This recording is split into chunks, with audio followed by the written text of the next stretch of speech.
My name is Fyer-Huné, and this is Fire for Films, and this is Ben Cole, who I am very fortunate to be talking to and introduce you all to.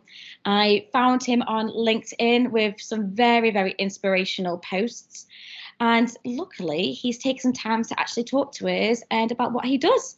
So introduce yourself, Ben. Hi, thank you very much for getting in touch with me, and it's been great to interact with you. You're obviously very smart and smart enough to find me on LinkedIn. So that's great. Well, thank you very much for that. You know, I'm still a student. I still study other people, and my first thing I really want to say is that I really respect and learn from new students, from graduate students, because you have a fresher mind and your hard drives are not banged up with all sorts of experience that isn't useful. So I often learn from you. So I'll explain who I am and what I'm doing in the world at the moment. So I'm an all-round filmmaker. I spent 20 years as a professional actor doing $25 million movies, to West End theatre, to corporate videos, to commercials. And while I was working as an actor, I was fascinated with a director of photography. They seemed to be less stressed than a director. They seemed to be really cool. They had some great equipment. And I'd been a bit of a photographer since I was 11 years old. And I loved it. So that's old style photography, like film, on a reel in the back of your camera, and you don't get to see your shots, only 36 shots. So that's when I was at school. I was great at computer science. Now, in those days, it was very, very basic. And I was good at art, and I was good at theatre, and they had a great theatre in the school. I was pretty dyslexic, so I wasn't very good academically. Me too. And I ended up in the lower sixth form with my art mistress, who was a photographer. And she noticed that I had an interest in photography, took me down to the dark room, gave me extra lessons. And just between you and me in the world, she seduced me at the age of 15. Now, most would call this sexual abuse, and in some ways it was. But she used her authority, and for 3 months, we would go into the dark room, have a bit of a kiss and a cuddle, and develop some photographs. That gave me an excitement around photography, as you can understand. But as I will explain through this interview and other interviews, it also had its downside. But it set me up for a very unhealthy business where a lot of people are in the film industry for power. But I left school and I went to drama school. But I always had my camera on me. I was always taking photographs. I was always looking at productions through the lens of a camera. And when I left, I did 15 years of acting, and I did some big movies with some very, very talented directors of photography and some very, very stressed directors. But I was always interested in all the roles on a film or a commercial. So I always used to have a chat with the director of photography. I always used to, on a movie, I would go and knock on their hotel room door and say, "Tell me your story." And the stories were always amazing. I just thought these guys were heroes.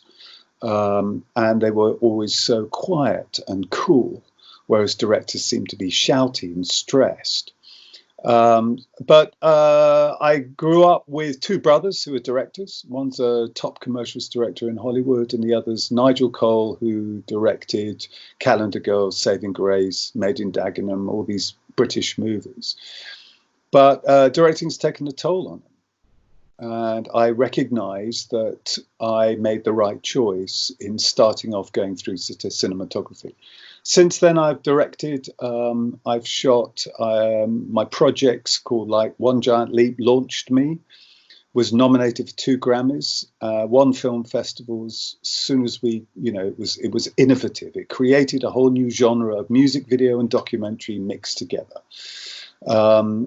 And I'm very grateful to that project because it established me as someone who could get on an aeroplane with a camera on my back and go out and sort of be Mr. Invisible. So in documentary, the thing you don't want to do is for everybody to be conscious there's a camera there filming them in their privacy.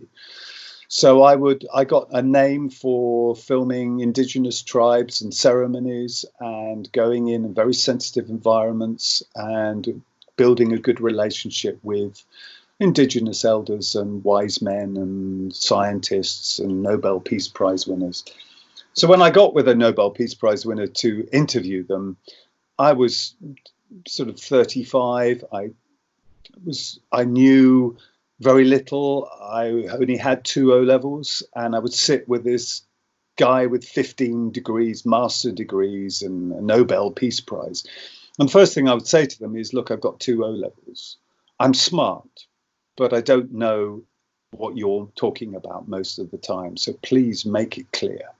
And so I used my weakness as a strength, because I knew that these interviews were going to be listened to by normal people.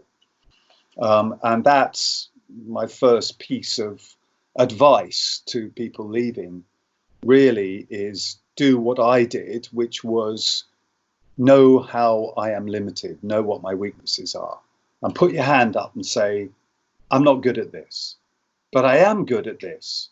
And then find people around you on set or in the creative group that you're working with that are good at something, and trust them. They're good at it.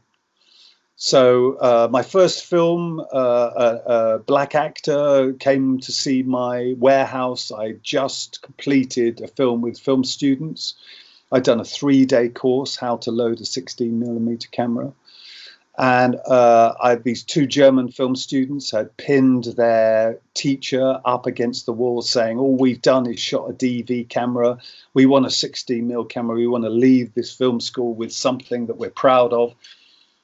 So they asked me to teach them, and because they wanted to be directors, to do it. So I did a 3-day course. I took my storyboard along, and I went through the course with this storyboard, asking, what do I need in this? What's the difference between a fill light and a key light? And how do I put this film in the camera and make sure it doesn't screw up and all that sort of stuff? So I won the film that I first shot with this black actor who turned up to see my warehouse. I was living in Old Street. I was one of the first people to live in a warehouse. And he said he'd lost his DOP. And I said, I'll do it for you. And I showed him the film that I'd shot.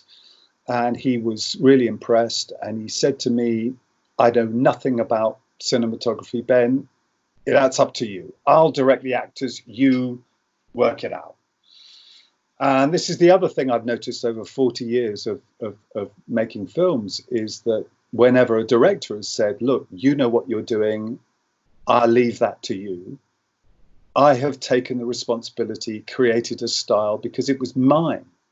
I wasn't standing there nervously with a director looking over my shoulder thinking, am I doing what he wants? And that freed up a whole load of energy for me to really concentrate on what I was doing and own it. And if I made a mistake, I learned from it. And I turn around to the director and say, look, I've made a mistake. I need to do another one. I need to do it differently. And we would love that. But every time a director's wanted to chide me or be irritated or angry because I've made a mistake, I've got nervous. And that kills off your creativity and your self-confidence. So I spent the next 15 years shooting dramas, short films, commercials, corporate films, anything I could do to get my hands on a camera and get paid for it. And I learned some really difficult lessons, mostly with first-time directors, because when you're a first-time director, you make the assumption that you need to know everything and tell everybody what to do all the time. And as I got more and more experienced, more and more inexperienced people would want to work with me because I was experienced. And then they would tell me everything to do. Could you put the camera there? Should we pan a bit there? Do this. And suddenly they are doing my job for me. And what I noticed is that my ability abdicated. And I thought, well, you're doing it. I'll just do what I'm told. And now I shoot feature films. I shoot feature documentaries. I've just been in Los Angeles filming with Ringo Starr and Steve Lukather from Toto and Slash from Guns N' Roses. And I'm just sitting in their houses, just getting on with them and just getting them to be comfortable. So making sure that the cameras don't take over. And that's for my elder brother, for just a test for Channel 4. And every top professional I've ever worked with, one guy was called Vittorio Storaro. He's the most grandfather of cinematographers in the world. And I was doing a making of a commercial. And I'm outside the restaurant where we had lunch, and I'm putting graduated filters on the outside of my DV camera. And he came out and he saw me doing that.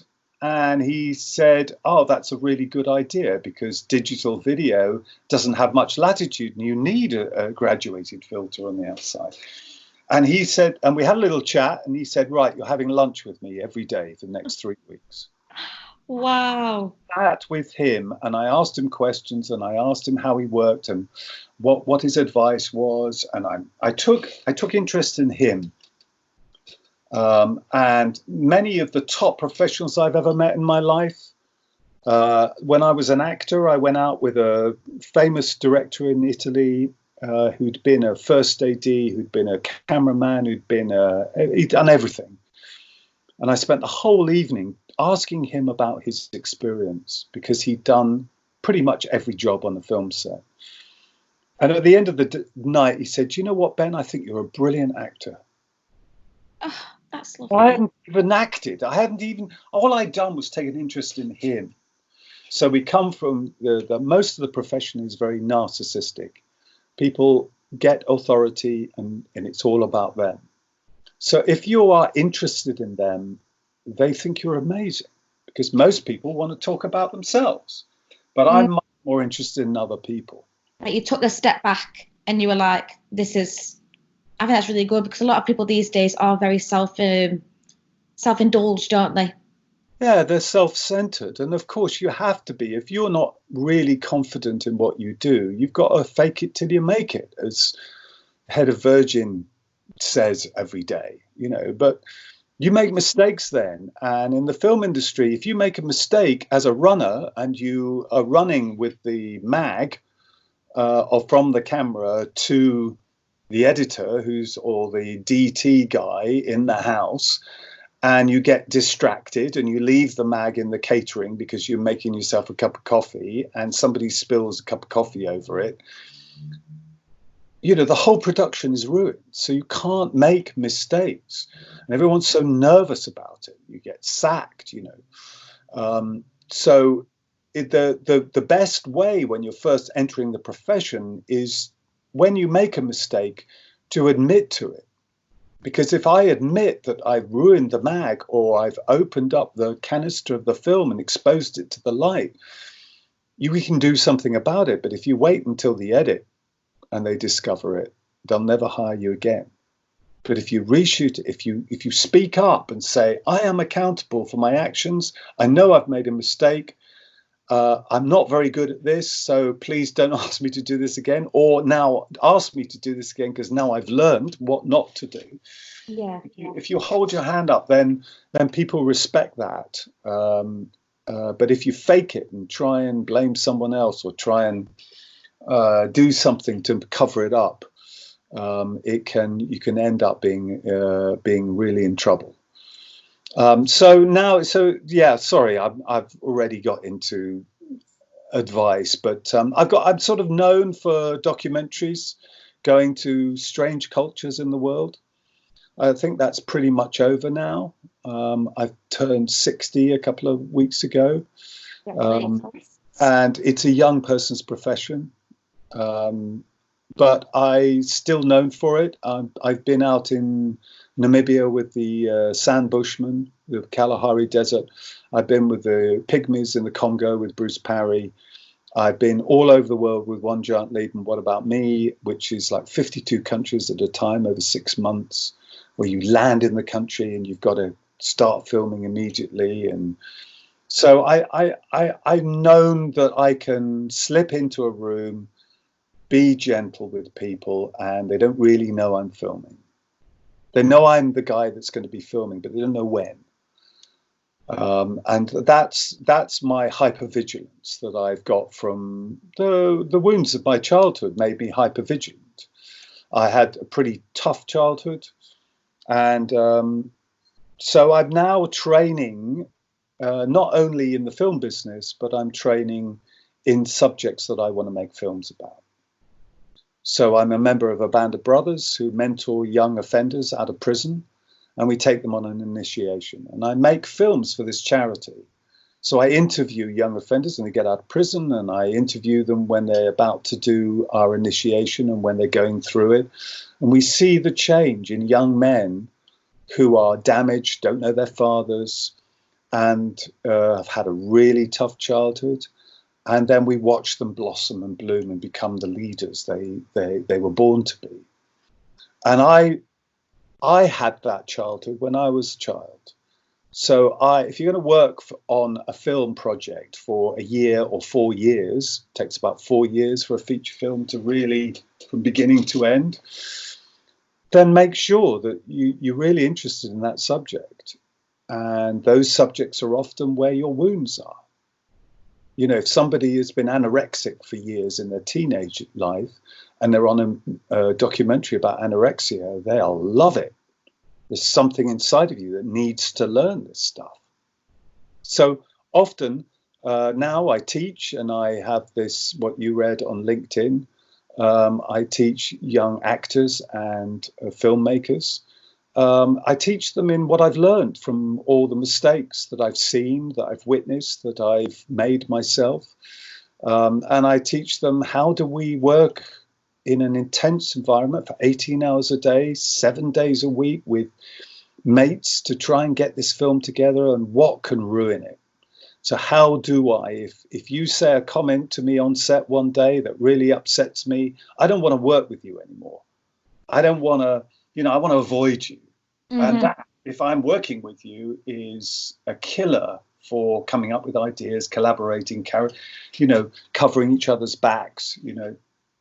I work with a gaffer who's a lighting guy I've known since I was 19. Oh, wow. And he shoots a bit, but when I'm shooting, he's my gaffer, and he watches over my shoulder. And he'll tell me if the shot is out of focus or badly exposed or I'm not concentrating. But he'll tell me in just a look, because I've known him for 35 years. And we help each other. And those kind of friends in the business are everything. So the people you trained with at film school, keep in touch with them. Because those are the people in 10, 15 years' time that will be doing their first feature that, will need a friendship like you have, need to know that you can make mistakes together and still create a great idea out of that mistake.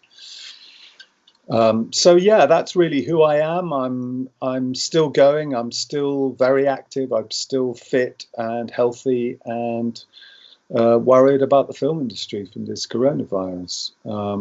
But in the meantime, I'm trying to train people like yourself to learn what to do when a director shouts at them, or when they feel unconfident on set doing something they don't really know what to do, and how to develop a real confidence and a knowledge of what kind of filmmaker you're going to be. And that's me. Well, Ben, that's definitely not just all you. I mean, it's just, you've nearly ticked off all my questions without me asking anything. That's amazing. So, of all your